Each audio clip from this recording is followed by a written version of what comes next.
ஓம் ஸ்ரீ விநாயகர் துணை.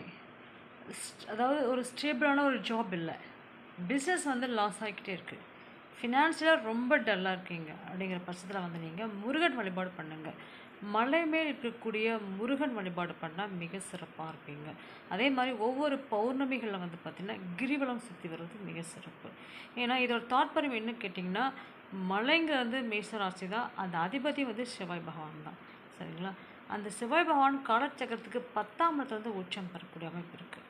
அதனால் பௌர்ணமி நாட்களில் வந்து பார்த்திங்கன்னா நீங்கள் அந்த மலையை சுற்றி வரும் பட்சத்தில் உங்களுடைய ஃபினான்ஷியல் வந்து ரொம்ப ஸ்டேபிளாக இருக்கும், ஃபினான்ஷியல் இன்ஃப்ளூயன்ஸும் சூப்பராக இருக்கும், ஸ்டேபிள் ஜாப்.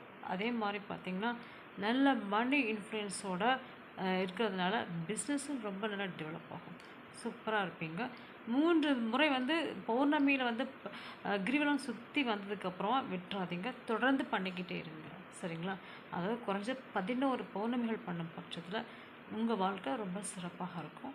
தொடர்ந்து பண்ணுங்கள், நல்லா இருப்பீங்க. வாழ்த்துக்கள். வாழ்க வளமுடன்.